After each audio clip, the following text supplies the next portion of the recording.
जम्मू खिते में बढ़ते हुए दहशतगर्दी के वाकयात के पेश नजर फौज ने मजीद 3000 फौजी जवानों को तैनात किया है। यानी ब्रिगेड हेडक्वार्टर की ताकत इंसदादे दहशतगर्दी ऑपरेशन को अंजाम देगी। उनमें स्पेशल फोर्सेस के तकरीबन 5 कमांडोज भी तैनात किए गए हैं।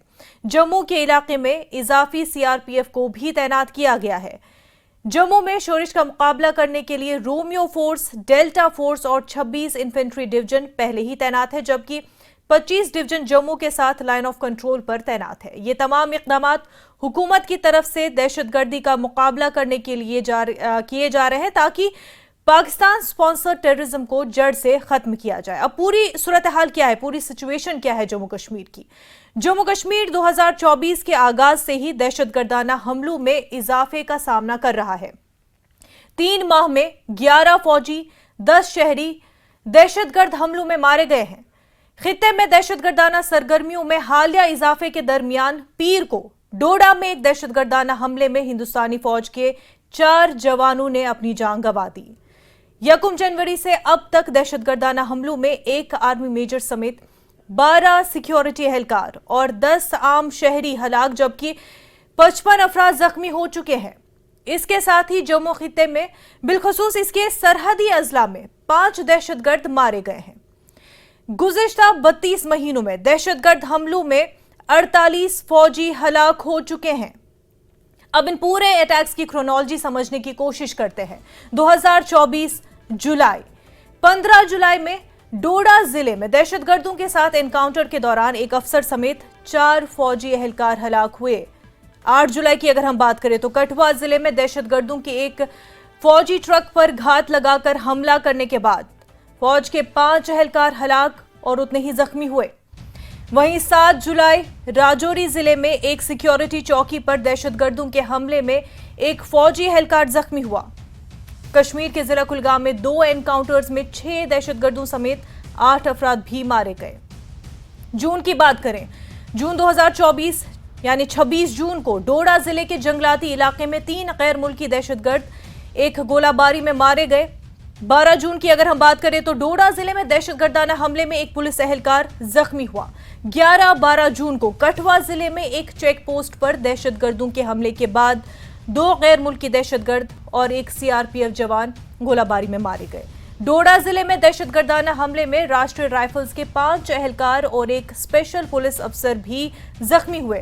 9 जून की अगर हम बात करें तो रियासी जिले में एक बस पर दहशतगर्दाना हमले में 9 यात्री हलाक और 42 जख्मी हुए।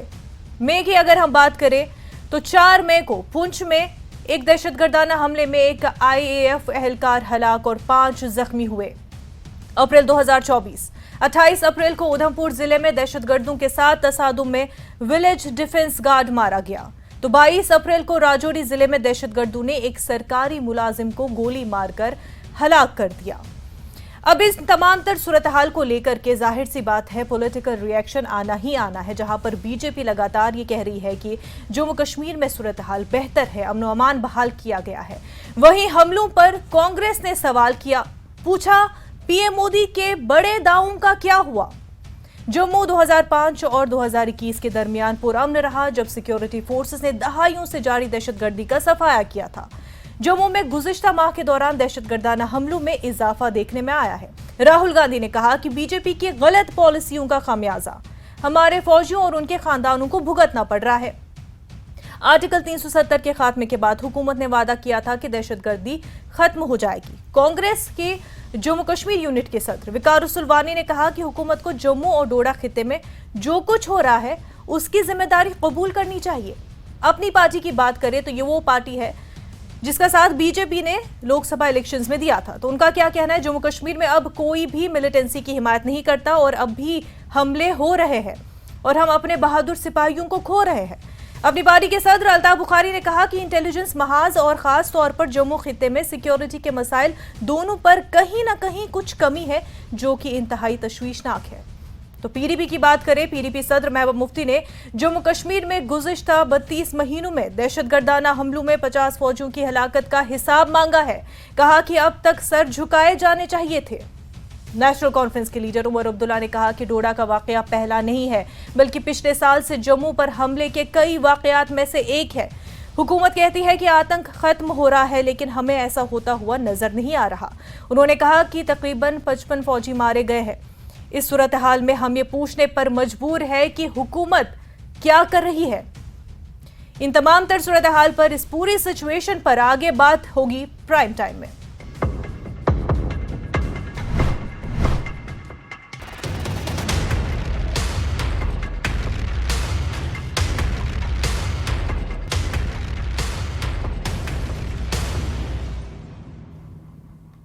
तो जम्मू कश्मीर की सिचुएशन पर बात करने के लिए हमारे साथ 3 खास मेहमान जुड़ चुके हैं। BJP spokesperson Syed Yasir Jilani साहब हमारे साथ जुड़ गए हैं। Former DGP doctor SP Vaid साहब भी हमारे साथ जुड़ चुके हैं। साथ ही साथ जम्मू कश्मीर कांग्रेस की सीनियर लीडर नम्रता शर्मा जी भी हमारे साथ जुड़ चुकी हैं। तीनों का स्वागत करती हूं मैं न्यूज़ 18 JKLH में। सबसे पहले सईद यासिर जिलानी साहब, आपके पास आना चाहूंगी कि जो तमाम तर सूरत हाल है, जाहिर सी बात है हर एक को अफसोस है, अपने जवान खोने पर पूरा मुल्क ही अफसोस कर रहा है, लेकिन आपकी ओपोजिशन पार्टियां सवाल कर रही है कि हुकूमत क्या कर रही है। हुकूमत अपना काम कर रही है और बखूबी कर रही है, अपने जवानों के लिए, अपने जनमानस के लिए लगातार काम दिख रहा है वहां पे। लेकिन ये भी मुझे बताने में कहीं कोई गुरेज नहीं है कि जो दक्षिणी पीर पंजाल के इलाके, डोडा, पुंछ, राजौरी, किश्तवाड़, रियासी, कठुआ, ये जो पहाड़ी इलाके हैं, वहां पिछले दिनों में हमने देखा है कि किस तरीके से जो पाक स्पॉन्सर्ड टेररिज्म है वो ज्यादा हुआ है। उसमें जाने हलाक गई हैं, जवान शहीद हुए हैं। ये ये विषय पे चर्चा की जा सकती है, लेकिन अब इसी को लेके एक नया प्लान बनाया गया है 99। जी यासिर साहब, आपकी आवाज हम तक नहीं पहुंच पा रही है। जी सामने आई, मेरी आवाज आ रही है? जी जी, अब हम आपको सुन पा रहे हैं, बताएं।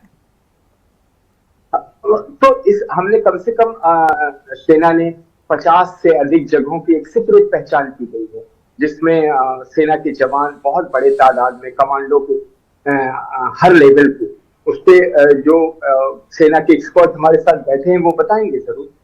वहां पे उन्हें डिप्लॉय किया गया है और कोशिश की जा रही है कि चीजों को फिर से एक मैनर वे में काम करके उसको कम किया जाए। बिल्कुल, तो तमाम स्टेप्स जो है वो लिए जा रहे हैं। एसपी वैद साहब भी हमारे साथ जुड़े हुए हैं। वैद साहब, आप किस तरह से सिचुएशन को देख रहे हैं? मजीद जो है फौजी दस्तों को, ट्रूप्स को भेजा जा रहा है ताकि ये जो पूरी सिचुएशन है इसका काउंटर किया जा सके, दहशतगर्दी को जड़ से खत्म किया जा सके, तो उसके लिए भी तमाम इंतजाम किए जा रहे हैं, ट्रूप्स को मजीद भेजा जा रहा है सेंटर की तरफ से। जी बिल्कुल ज़रूरी है, क्योंकि जिस तरह के गैप जम्मू खिते में आ गए थे, खासकर 15 साल में जब यहाँ हालात नॉर्मल बिल्कुल हो गए थे।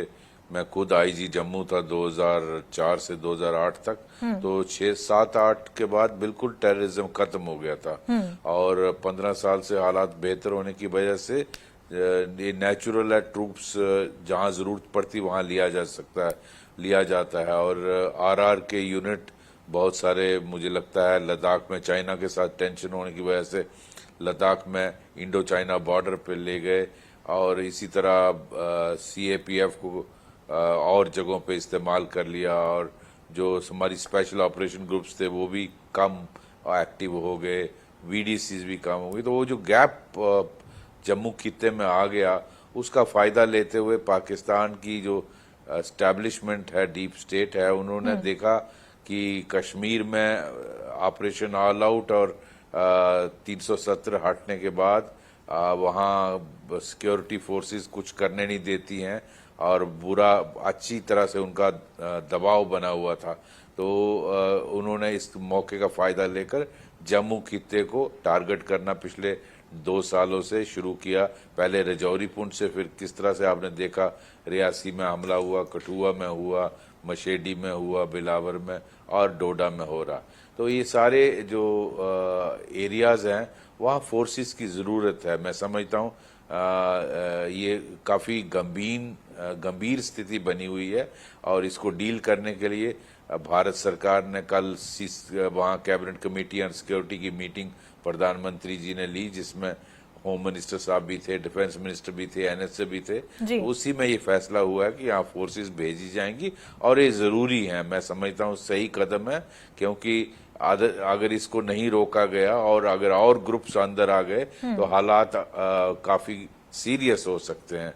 अभी इनको डील करना, इनको अभी कुचलना होगा, तो ये बहुत जरूरी है। बिल्कुल बिल्कुल। नम्रता जी हमारे साथ बनी हुई है। नम्रता जी देखिए, इकदाम तो किए जा रहे हैं सरकार की तरफ से और आर्मी अपना काम जो है बखूबी अंजाम दे रही है। ऐसे में राहुल गांधी ने जो बयान दिया कि ये हुकूमत की गलत पॉलिसियों का नतीजा है, किन गलत पॉलिसियों की बात जो है राहुल गांधी कर रहे थे? देखिए 2021 से आपने अभी जो स्टैटिक्स पढ़े, पहले आपने कहा कि 50 फौजी शहीद हो गए हैं और सिविलियंस भी उसमें कितने, आपने खुद ही आंकड़ा पढ़ा कि 24 से ज्यादा सिविलियंस उसमें मारे गए। तो मुझे लगता है कि इतनी देर बाद नींद खुली है केंद्र की, तो ये गलत नीतियों का नतीजा तो है। अगर अलार्मिंग सिचुएशन 2021 के बाद ही शुरू हो गया था कि किस तरह से यहाँ कठुआ के अंदर, हमारे बनी बिलावर के अंदर और स्पेशली रजौरी पुंछ के अंदर इस तरह की घटनाएं 2021 के बाद दिखने को शुरू हो चुकी थी। तो आज 2024 है, अब डिप्लॉयमेंट के लिए एक कैबिनेट की मीटिंग बिठाना, अगर आज भी विपक्ष अपनी मजबूत आवाज ना उठाता तो आज भी इनको ये मीटिंग की जरूरत ना पड़ती। देखिए ये जो स्थितियां हैं, परिस्थितियां हैं, ये एक दिन में उजागर नहीं हुई हैं। ये पिछला आप देखेंगे दौर, 2 साल का, 3 साल का, ये उस दौर के अंदर किस तरह से गतिविधि बढ़ी है। और उसके बाद आपने देखा था कि आईएसए को बुलाया गया था पठानकोट में निरीक्षण के लिए। तो इसमें उनकी गलत नीतियों का तो साफ ये खमियाजा है जो जम्मू कश्मीर में हमारी जनता भुगत रही है। देखिए जब डिमोनेटाइजेशन की गई तो ये प्रॉमिस किया गया हमारी जनता से। हम बात कर रहे हैं गलत नीतियों का, जो हम जी आपके पास आऊंगी, यासिर साहब आपके पास जरूर आऊंगी। जो हम नीतियों की बात करते हैं यहाँ पर, हम जब दौर देखते हैं 2008-9 का, उस वक्त अगर देखा गया कि इन्फ्लेट्रेशन उतनी नहीं हुई, फिर वक्त आया 2010 का भी जिसमें इन्फ्लेट्रेशन बढ़ गई थी। तो वो एक पैटर्न तो इससे पहले भी देखा गया जब बीजेपी की सरकार नहीं थी। उस पर जरूर बात करेंगे। हमारे साथ जी इस वक्त हमारे साथ एक और खास मेहमान जुड़ चुके हैं। मेरी बात को खत्म होने दीजिएगा, फिर आप दूसरी तरफ चले जाइएगा। देखिए जब अभी मेरे साथ अभी वैद साहब, मैं सुन रही थी वैद साहब को, बड़े डिटेल में उन्होंने आपको बताया कांग्रेस की हुकूमत जम्मू कश्मीर में 2004 के बाद रही और यहाँ शांति बहाली की कोई कसर नहीं छोड़ी गई। और इस तरह से शांतिपूर्ण माहौल 2014 तक हमने जब इनको हैंड ओवर की यहाँ सरकार, तो जम्मू क्या कश्मीर के अंदर भी हमने आतंकवाद को खत्म कर दिया था। आज दोबारा से जिस तरह से जम्मू के अंदर तो है ही है, लेकिन कश्मीर में भी कभी कुलगाम के अंदर, कभी हमने पुलवामा देखा किस तरह से वहां घटनाएं बढ़ी। इन सब चीजों को नजरअंदाज नहीं किया जा सकता। हमारी आर्मी का और पुलिस का इसमें बहुत अहम रोल रहा है। हमारे बहुत सारे फौजी जवान शहीद हुए, हमारे पुलिस के ऑफिसर्स, सैनिक शहीद हुए। तो यहाँ शहादतों का दौर रहा, लेकिन उस वक्त हमारी जो पॉलिसीज थी इस तरह की थी जिसके कारण यहाँ शांति बहाली हो पाई। और जम्मू में इस वक्त हमारे साथ लीगल एक्सपर्ट इरफान हाफिज लोन साहब भी जुड़ चुके हैं। स्वागत करती हूँ आपका। सर आपके पास जरूर आऊंगी। यासिर साहब कुछ कहना चाह रहे हैं, आप शायद नम्रता जी की बात का कुछ जवाब देना चाह रहे हैं। यासिर साहब देखिए, नम्रता जी जो राजनीति कर रही है वो तो कांग्रेस पार्टी का चरित्र है। अभी बीजी साहब ने भी सारी किस तरह की राजनीति सर सवाल करना है? नहीं, सवाल करना राजनीति मेरे पास आज भी आपको मौके की तलाश में क्या जो फोर्सेस अभी डिप्लॉय की जा रही है वो किसके लिए की जा रही है? जो जम्मू के हमारे लोग हैं, जो हमारे बॉर्डर के, क्या ये उन लोग वैसी राजनीति के ये साथी नहीं है जो लोग कभी सोचा करते थे कि अगर कोई तिरंगा लेके लाल चौक पे पहुंच जाएगा तो उसका हाथ आप तिरंगे की बात करते हैं, मुझे बिल्कुल सपोर्ट करने वाले लोग आज ये सवाल कर रहे हैं कि हमारी पॉलिसी में कमी है। आपने कभी पॉलिसी बनाई क्या? आप तो पाकिस्तान में बैठ के वहां हिंदुस्तान के सेटलमेंट की बात करने वाले विचारधारा से हैं। देखिए ऐसे बात नहीं। देखिए यासिर साहब सवाल करना यहाँ पर, देखिए जब मनमोहन सिंह भी थे तब आपकी पार्टी भी तो मनमोहन सिंह से सवाल करती थी कि आखिर वो जम्मू कश्मीर में क्या कर रहे हैं। आप सवाल करें, लेकिन सरकार मजबूत इरादे के साथ काम कर रही है। सरकार ने एक समय फिक्स किया है, जो पाक स्पॉन्सर्ड टेररिस्ट हैं जो आते हैं घटना छुप के करते हैं, चाहे वो पहाड़ियों का आड़ लेके या जंगलों का आड़ लेके, या जो लोग हमारे देश के दुश्मन हमारे देश में बैठ के उन्हें सपोर्ट करते हैं, उनका एक समय सीमा तय है। ये सरकार उन्हें, हमारी सेना उन्हें छोड़ती नहीं, हमारी सेना उन्हें मार गिराती है। और किसी भी आतंकवादी को बख्शा नहीं जाएगा। लेकिन और यासिर जो साहब, अभी सेना के चिन्हित साथ तो की गई है जगह, पूरा देश जो खड़ा ऑलमोस्ट है। 50 यासिर जगह है जहाँ पे यासिर साहब, लोग पहुंच सेना रहे के हैं, साथ पूरा पहुंच देश खड़ा है, जाएंगे। पूरा वहाँ देश खड़ा वहाँ है उन सेना के इलाकों साथ। में हमारी सुरक्षा हमारे लोगों के लिए, इरफान साहब, हमारे आपके पास फोर्सेस के आना लिए, हमारी चाहूंगी। जो जनता सूरत हाल अभी बढ़ जाएगी। जम्मू में बनी हुई है, इरफान साहब, जो सूरत हाल अभी जम्मू में बनी हुई है, कश्मीर में जो मामला देखे जा रहे थे, जम्मू में जब आपकी बेहतर हालात हो देखिए, रहे राहुल गांधी से तो अब कुछ नहीं होएगा। टिप्पणी करते हैं, ये वही पार्टी है जो आज इंदिरा गांधी और राजीव गांधी की शहादतों पे ऐसी गंदी टिप्पणी करते हैं। ये वही पार्टी है जो आज ये ठीक बोल रहे हैं। है। इरफान मुनाजा साहब, जी, मैं आ आप सकता हूँ, बात रख सकता हूँ क्या? बिल्कुल, इरफान साहब, आप अपनी बात रखिए कि जम्मू में जो सूरत हाल है, जम्मू में जो हाल हुआ है, पहले पुलवामा इलाके थे, डोडा, रियासी, कठुआ, अब वहां पर इस तरह के टेरर अटैक्स हो रहे हैं, इसको आप किस तरह से देखते हैं इरफान साहब? देखिए मुनाजा जी, सबसे पहले मैं आपसे यही कहना चाहूंगा कि सब लोगों को जो ये बात कहते थे कि 370 हटने के बाद और 370 हटने के बाद स्टेट को यूटी बनाने के बाद जितने भी लोग ये बोलते थे, ये कहते थे कि जम्मू कश्मीर समस्या का अगर समाधान है, अगर वहां शांति आएगी तो आपको 370 को हटाना पड़ेगा, ये उसकी ओर एक स्टेप है। आज आप देख रहे हैं 370 को इन्होंने हटाया, हमारे स्टेट को, राज्य को यूटी बनाया, स्टेट का विभाजन किया।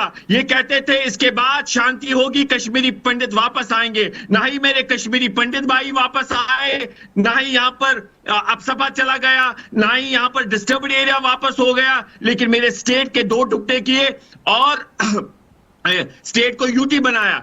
कहीं सालों से यहां पर चुनाव नहीं हो रहे हैं, तो मैं आपके माध्यम से उन सब लोगों को कहना चाहूंगा कि वो आज अपॉलॉजी टेंडर करे, क्षमा मांगे लोगों से। क्या हमने जो लोग ये कहते थे कि 370 हटने के बाद जम्मू कश्मीर में शांति होगी, मुनाजा जी आपने देखा होगा टारगेट किलिंग्स हुई। आज आप देख रहे हैं जम्मू सूबे में क्या हो रहा है। हम तब भी कहते थे और आज भी कहते हैं कि मिलिट्री लेवल पे कार्रवाई हो, लेकिन हमें समझना चाहिए कि कश्मीर एक समस्या है, इसका एक राजनीतिक हल होना चाहिए। जो वाजपेयी जी ने कहा था, इंसानियत, जमहूरियत, कश्मीर, इसका जवाब यासिर साहब से ही चाहेंगे। यासिर साहब, एक वक्त था जब बीजेपी ऑपोजिशन में थी और मनमोहन सिंह से पूछती थी कि आखिर उन्होंने अचीव क्या किया और जम्मू कश्मीर में वो क्या कर रहे हैं, उनकी पॉलिसी क्या है, उनकी हिकमत अमली क्या है। आज जो कुछ भी कदम बीजेपी ने उठाए हैं जम्मू कश्मीर के लिए, तो उसको लेकर के भी आप पर सवाल उठ रहे हैं। और अभी इरफान साहब जो कह रहे थे, जो कुछ कह रहे थे, उस पर आपका अब क्या कुछ कहना है? मेरे से सवाल है मुनत्ता? जी बिल्कुल यासिर साहब, जो कुछ हुआ है जम्मू में, जो के हो रहा दौर में कश्मीरी पंडित भाई बहनों के नरसंहार के वक्त इरफान हफीज लोग जैसे लोग जो खामोश थे, अपनी आंखों को बंद कर रखा था, वो किस मुंह से आज हमसे सवाल करते हैं? भारतीय जनता पार्टी आप जो बात कर रहे हैं माइग्रेशन की जो बात कर रहे हैं, बिल्कुल सही है। माइग्रेशन की बात बिल्कुल सही है, लेकिन अभी कश्मीरी पंडित बिरादरी भी आपसे नाराज है, बीजेपी से नाराज है कश्मीर पंडित बिरादरी, उनको क्या कहेंगे? हालात बैक टू वर्स हो रहे हैं और आप बनी कश्मीर और सोन कश्मीर जैसी तंजीमें अभी नाराजगी जता रहे हैं, अपना प्रोटेस्ट दर्ज करवा रहे हैं, उनके लिए यासिर साहब क्या कहेंगे? सरकार के खिलाफ है, सेना के हमने देखा है जो ये करते आए हैं, यासिर साहब क्या कहेंगे? इनके पास भी नथिंग टू से, नथिंग टू से जम्मू एंड कश्मीर। सरकार ने किया है, ये हमारी सेना ने किया है। अब फिर वही बात कह रहे हैं, सेना के खिलाफ कोई है ही नहीं, सेना के साथ पूरा देश है। एसपी वैद साहब, डॉक्टर एसपी वैद साहब, जो जम्मू में सिचुएशन बनी हुई है, दहशतगर्दी को खत्म करना है, आपको सवाल पूछने का अधिकार लोकतंत्र ने दिया है। अरे सईद साहब, आप कहते थे 370 हट जाएगा, कश्मीर में शांति होगी। 2019 में आपने ये बात कही, हम 2026 डॉक्टर एसपी वैद साहब, ट्रूप्स मंगवाए जा रहे हैं, मजीद आपको क्या लगता है, क्या कुछ इक़दाम होने चाहिए, क्या गवर्नमेंट लेवल पे भी पॉलिसीज में चेंज आनी चाहिए जिससे कि जो जम्मू में सिचुएशन बनी हुई है। ठीक है यासिर साहब, इरफान साहब, मेरा सवाल सुन लीजिए। इरफान साहब, यासिर साहब, मेरा सवाल सुन लीजिए। डॉक्टर एसपी वैद से सवाल है, डॉक्टर एसपी वैद से सवाल है। सर, जो कुछ सिचुएशन जम्मू में बनी हुई है डॉक्टर एसपी वैद, उसको लेकर आपको क्या लगता है, मजीद क्या कुछ स्टेप्स लिए जाने चाहिए? डॉक्टर एसपी वैद, देखिए, ऐसा है कि जो हालात बने हैं जम्मू रीजन में, ये बहुत सोची समझी पाकिस्तान की चाल है और इसको हमें समझना चाहिए और इसके लिए पुख्ता कदम उठाने की जरूरत है। सबसे इसमें 3 फ्रंट पे काम करने की जरूरत है। एक, जो सरहद से अंदर आ गए हैं लोग, चाहे उनका नंबर 50 है, 60 है, 70 है, 3-3, 4-4 के ग्रुप में वो ऑपरेट कर रहे हैं। चाहे कोटा है, कठुआ है इलाका है, उधमपुर है, रियासी है और रजौरी पुंछ है। सबसे पहले उनके पीछे फोर्सेस लगनी चाहिए और इनको न्यूट्रलाइज करना बहुत जरूरी है। और ये याद रखें, ये अफगान ट्रेंड लोग हैं, ये वहाँ का पख्तूनख्वा जो इलाका है पाकिस्तान का, खैबर पख्तूनख्वा, वहाँ के रहने वाले हैं, इस इलाके से वाकिफ हैं। हो सकता है इसमें पाकिस्तान आर्मी के रेगुलर लोग भी हों और इनको आधुनिक हथियार हैं। इनके पास अमेरिकन M4 कार्बाइन है जिसमें नाइट विजन लगा हुआ है, रात को आपको हिट, और ये स्नाइपर की तरह काम कर रही है, 1 किलोमीटर तक आपको हिट कर सकती है और इतना पावरफुल वेपन है। और इसके साथ उनके पास Chinese armoured piercing steel coated bullets हैं। तो जरूरी है कि एक पूरा एक्शन प्लान बने और इन सबको न्यूट्रलाइज करना है। जिस जिस इलाके में ये ऑपरेट कर रहे हैं उधर एयर ड्रॉपिंग करनी पड़े कमांडोज की और इनको एलिमिनेट करना है। दूसरा, सरहद पर देखना है कि ये कहां से आए हैं और वहां क्या कमजोरी रह गई है, उसको किस तरह से और पुख्ता किया जाए ताकि और टेररिस्ट अंदर नहीं आ पाए, वो इंश्योर करना। क्योंकि अगर 50-60 आए, 50-60 और आ जाए, आप इमेजिन करें कितना बवाल होगा। तो वो गवर्नमेंट को इंश्योर करना पड़ेगा, चाहे LOC का इलाका आर्मी के अंडर है और BSF के पास IB सेक्टर है, उसके सीनियर ऑफिसर्स वो इसका जायजा लें कि वहां कहीं भी दोबारा और इन्फिल्ट्रेशन होना नामुमकिन हो जाए। इनके लिए ऐसे कदम उठाने चाहिए। और तीसरा, जो इनके अंदर कैंप हैं, सिर्फ इलेक्शन के दौरान ये बोलना कि हम अंदर घुस के मारेंगे वो नहीं चलेगा, आपको इनको हिट करना है। अब वक्त आ गया, देश का बर्दाश्त बहुत हो गया और जो जहां जहां इनके ट्रेनिंग कैंप हैं, जहां जहां इनके लॉन्चिंग पैड हैं, उड़ा देना चाहिए। और हमारे पास टेक्नोलॉजी है उसकी। अब वक्त बहुत मैं समझता हूँ देश चाहता है कि पाकिस्तान कुछ नहीं होगा, ऐसा सबका ही कहना है। क्योंकि अब जिनसे मुकाबला किया जा रहा है अपग्रेडेड वेपनरी के साथ भी वो है। मैं DGP साहब की बात को आगे बढ़ा रहा हूँ। जो सेना के इस वक्त जो प्लान है उस पर तो चर्चा नहीं हो सकती। जो सूत्रों के हवाले से जो हम लोगों के पास खबरें हैं कि एक पूरी प्लान तैयार है, बटालियन लोग सब पहुंच रहे हैं और बहुत ही तरीके से सेना किसी को छोड़ने नहीं जा रही है और पूर्ण और संपूर्ण रूप से इस बार फिर एक बार दिखेगा सेना का पराक्रम। और जो लोग जो नम्रता जी क्या कहेंगे? कर रहे हैं उनको देखिए, ये जो कह रहे हैं फिर एक बार दिखेगा अपना पराक्रम और फिर हम उसको यूज करेंगे चुनावों में, हमें इनसे कोई मतलब नहीं है। हमारे एक भी फौजी क्यों मारा जाए, एक भी सिविलियन क्यों मारा जाए, हमारा प्रश्न ये है। और जिस तरह से विस्तार पूर्वक मुझे लगता है वैद साहब ने सारी बातें कही कि जैसे इन्फिल्ट्रेशन हो रही है उस पर रोक होनी चाहिए। जो आगे इन्फिल्ट्रेट कर गए हैं उनको कैसे पकड़ा जाए, ये तो एक स्ट्रेटेजी रहेगी फौज की। लेकिन मैं इनको ये बताना चाहती हूँ कि चीख चीख के लद्दाख कहता रहा कि चाइना अंदर घुस आया है, उस पर हमारे प्रधानमंत्री कहते हैं कि कोई अंदर आया नहीं। वो कह रहे हैं चरवाहट जो हमारी रोड लैंड है उसको कैप्चर कर लिया। लेक के ऊपर आज जो सैटेलाइट पिक्चर्स आई उसमें पता चला कि वहां उन्होंने गांव के गांव बसा लिया, गुफाएं बसा ली। तो आज इनकी बातों पे कोई यकीन कर नहीं सकता क्योंकि सिर्फ झूठ देखिए व्हाट्सएप यूनिवर्सिटी से आप कुछ भी आज कह सकती जिस तरह है, जो उसको हालात भारत नहीं मानेगा। जम्मू कांग्रेस कश्मीर की पार्टी है, व्हाट्सएप जो यूनिवर्सिटी का परिस्थितियां ज्ञान जो लेके उसके आगे लिए आती है, पूर्णतः कोई जिम्मेवार है वो भारतीय जनता पार्टी है। भी भूमि जो के अंदर प्रधानमंत्री नहीं आया है ये तो उन्हीं नहीं का आया है। वजन है। राहुल गांधी की तरह अगर कोई रातों रात जाके पाकिस्तान आता है, चाइना एम्बेसी अगर और कोई चाइना के पाकिस्तान नेताओं से आज मुलाकात देश करके से क्या बात बात करेंगे, करते, तो उससे आज शब्द भी चर्चा नहीं प्रधानमंत्री के करेंगे, मुंह क्योंकि से ना आज बोले जा रहा। है ये अपने आप में बताता है कि जो जम्मू कश्मीर को लेके वो हमारे कितने जम्मू संवेदनशील है। तो मेरा ये मानना है कि प्रधानमंत्री बिल्कुल इस पे विफल हो चुके हैं कि किस तरह से यहाँ चर्चा कर रहे हैं, हम चर्चा कर रहे हैं सिक्योरिटी को मेंटेन करने में किसी के हवाले नहीं हो सकती। आप झूठ बोलिए, सुबह झूठ बोलिए, शाम झूठ बोलिए, आपकी पहचान झूठ बन गई है।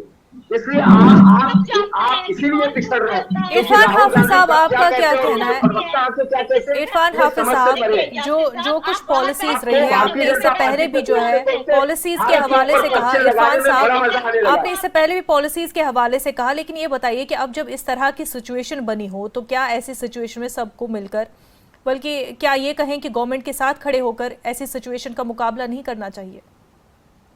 बिल्कुल, देखिए हम मुनज़्ज़ा जी सारे लोग जानते हैं, हम गांधी जी के देश में रहते हैं, तो हम समझते हैं कि हर समस्या का समाधान हो और बातचीत से बहुत सारी समस्याओं का समाधान हो सकता है। और हम ये इतिहास है, history is witness to this fact कि अगर युद्ध भी होते हैं तो युद्ध के बाद भी अगर किसी समस्या का अल्टीमेटली हल होता है, वो बातचीत से टेबल पे होता है। हम समझते हैं ये गांधी जी का देश है, जो इंस्टीट्यूशन ऑफ डायलॉग है उसे हमें स्ट्रेंथन करना होगा। मिलिट्री लेवल पे हमें इनसे जवाबदेही मांगनी है कि कैसे इन्फिल्ट्रेशन होती है, क्या दबाव आपने उन लोगों पे बढ़ाया है जो इन्फिल्ट्रेट करते हैं, कैसे, क्यों नहीं आप उनको रोक पाते। उसके साथ साथ वो हमें इस पे जोर देना चाहिए कि हम बातचीत जो है डायलॉग के थ्रू भी साइमल्टेनियसली एक स्टेप्स लिए जाए कि जिससे यहाँ पर हमेशा के लिए एक अमन कायम हो। और हम समझते हैं कि जम्मू कश्मीर में अमन कायम करने के लिए अनिवार्य है। जी यासिर साहब, इस पर आपसे तुरंत ही जी नम्रता जी आप कुछ कहना चाह रही हैं, मुख्तसरन आप देखिए, आज देखना चाहता है वो लाला गांधी जी के इस देश में, सीना गांधी जी के इस देश में जो मौजूदा प्रधानमंत्री हैं, इच्छा शक्ति के लिए मजबूत हैं। हम चाहते हैं कि जो माननीय पूर्व प्रधानमंत्री जी, जो पूर्व प्रधानमंत्री आप अगर अपने अंदरूनी दुश्मनों को भी हमें खत्म करना है, कश्मीर का हल करेंगे, उनको तो हमने तय किया हुआ है। देखिए, तो सिचुएशन इस तरह की बनी हुई है जहां पर एक प्रॉपर जो है पॉलिसी होनी चाहिए कि इस सिचुएशन से किस तरह से निपटा जाए। मिलिट्री लेवल पर आर्मी जो है पूरी तरीके से सक्षम है और वो निपट भी रहे हैं इन सिचुएशन से। पॉलिसी लेवल पर जब हम बात करते हैं गवर्नमेंट की, तो इरफान साहब का कहना है कि डायलॉग होना चाहिए, वो भी एक वे है जो कि मनमोहन सिंह के दौर में भी देखा गया था, वो भी किया गया था और एक सिचुएशन में सुधार जी वाजपेयी साहब के दौर में देखा गया था। हमें लगता है बहुत देर कर दी है इन्होंने। देर अभी भी नहीं हो सकती है, गवर्नमेंट जो है फिर से कोशिशें कर रही है, करते जाएंगे। और एक जो जैसा कि इरफान साहब का कहना है कि हर लेवल पे, हर महाज पर जो है कोशिशें होनी चाहिए ताकि जम्मू कश्मीर में सूरत हाल बेहतर हो सके। बहरहाल सईद यासिर जिलानी साहब, डॉक्टर SP वैद साहब, इरफान हाफिज लोन साहब और नम्रता शर्मा जी, आप सभी का बेहद शुक्रिया हमारे साथ